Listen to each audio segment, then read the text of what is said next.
everyone to the AASPA podcast. My name is Karen Neckelman and I am the marketing coordinator here at AASPA. Today we have Dr. Vincent Citarelli joining us. He's the assistant superintendent at Garni Valley School District in Pennsylvania. Hello, Vincent. Thank you for joining us. Karen, how are you doing today? Good, thank you. So we're today talking about leadership and how you develop a leadership philosophy, right? Right. And Karen, I just want to thank you. I want to thank you for the opportunity. And I feel fortunate and feel honored that you reached out so we could talk about this important topic. Thank you. Sure.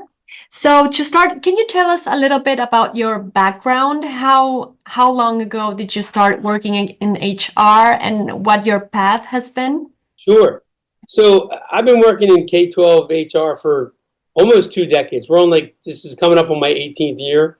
And like a lot of people in the field in public education HR, I didn't necessarily start thinking I was going to do that. My background is a teacher. I was a math teacher. I was a coach. Then I became building administrator at 3 different high schools, a principal, and then moved into this role in another district. And over time, I just became increasingly drawn to the systems and structures that support great teaching and like how we recruit, how we develop, how we retain our exceptional educators. And it really hit me when I was in a principal role at a high school, assistant principal role, where the principal asked me to take over the hiring process for the building. And that's when I just fell in love with it. And everyone knows that the most important factor in a child's education is the teacher. It's not the curriculum, it's not the environment, it's the teacher. And so knowing that interest really led me to HR. And now I've spent, I guess, the majority of my career helping to shape teams in buildings and in grade levels and so forth that put students first. And they're really student-centered and student-focused. And it's incredibly fulfilling. When you go through the hiring process and you hire these teachers and then you go see them in action and you see them just crushing it with kids, I don't know if there's anything more fulfilling than that, And I've had the privilege along the way to mentor others and lead initiatives and contribute at the state and national levels through organizations like AASPA. And I've just been really, really fortunate in my career. Mm-hmm. So, and right now you're serving as a regional representative for AASPA in the executive board. And I understand that you will be running for president-elect coming up next period, right?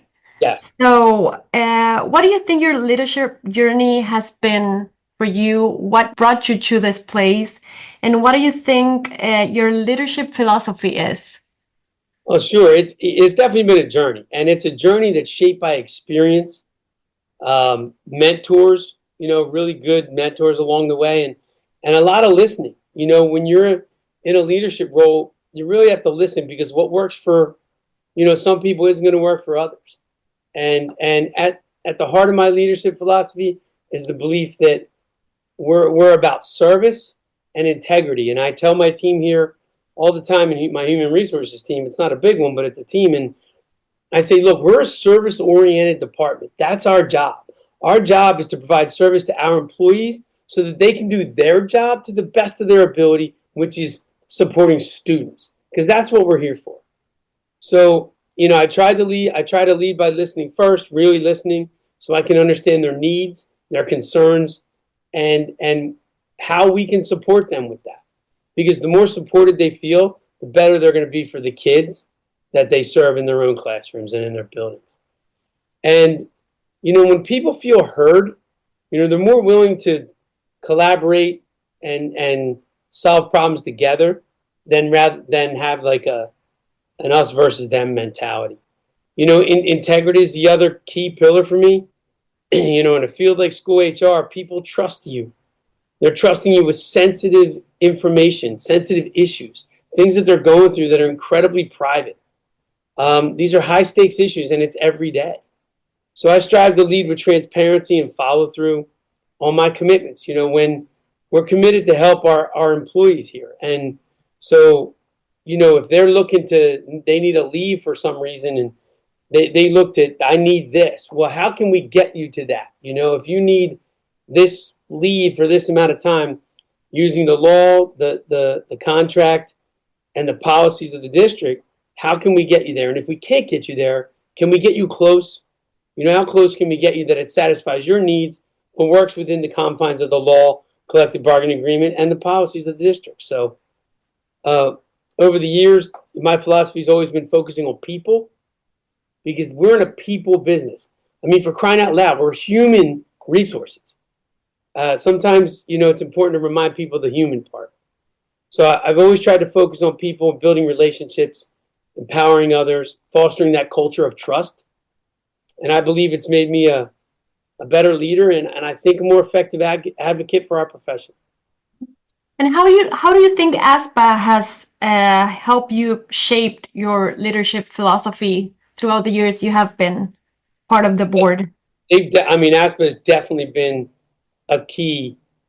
they played a key role in my growth as a leader. I mean, when I first joined, I was looking for resources and best practice. I was looking for anything. It was like, 17 or so years ago. And what I found was a professional home, a community of people who really and deeply understand the challenges and the opportunities that we face in public school HR.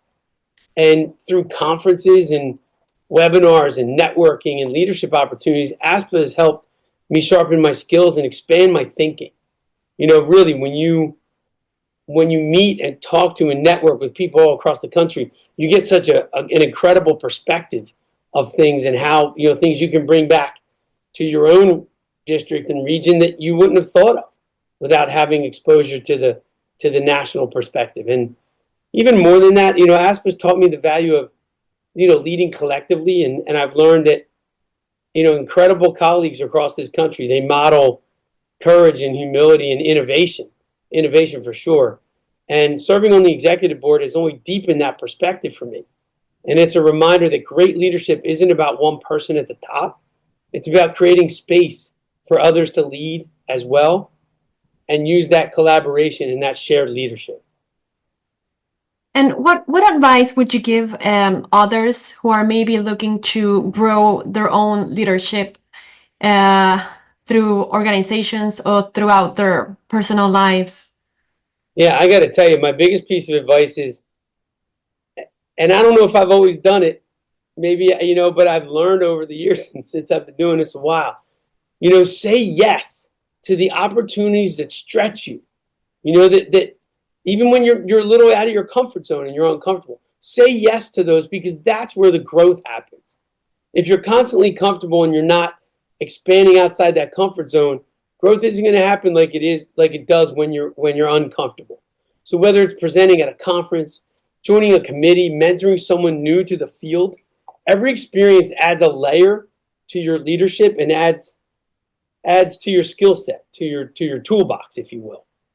I also encourage people to stay curious, stay up on new trends and really interested in what's happening out there. Leadership, it's not a destination, right? It's a journey, and we talked about it earlier.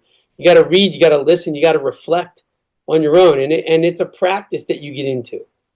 And then I guess, lastly, maybe surround yourself with people who challenge you and support you, but they have to do both. Challenge and support you. AASPA is a great place for that. The network you build here will inspire you, they'll hold you accountable, and they'll help you see your own leadership potential even more clearly than you may. It's just an incredible resource for you. Mm-hmm. Great. And Vincent, to wrap up the conversation, elections are coming soon. What kind of legacy would you like to leave as an AASPA president? And why is now the right time for you running for this position? I mean, if I'm fortunate enough to be elected, I'd be honored and humbled.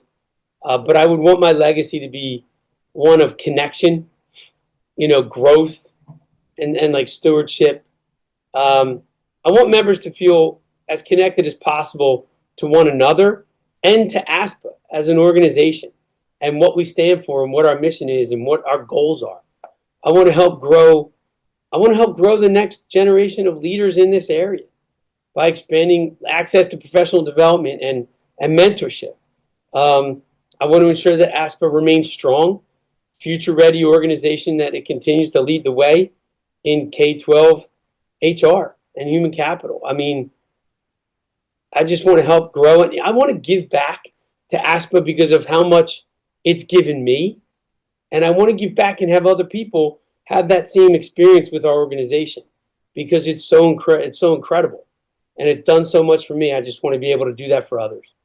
As for why now, it's because I'm ready. I mean, I bring years of experience in two different districts here, and I've been involved in the state level, now and the national level for a while, and both within Aspen and in the field, like our state affiliate PASPA, and even our regional one, which was ePASPA, where I was the president of that organization. And I think I have a clear, actionable vision for how we can move forward and continue the growth and the great work that we already do.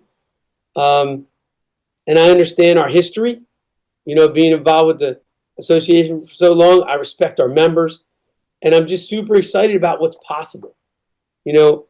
I believe now's the right time for me to step into this role and help lead AASPA into its next phase and next chapter and just make it even better. I mean, it's already great, and just continue to grow and continue to be better for our members and our membership.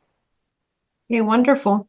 So Vincent, I want to thank you in behalf of AASPA for joining us today and for having this conversation. And I wish you all the luck. Karen, thank you so much. It was such a pleasure. I really appreciate the opportunity, and I feel strongly about AASPA and always have, and I'm a huge supporter, and I just love to give back. Thank you so much. Take care.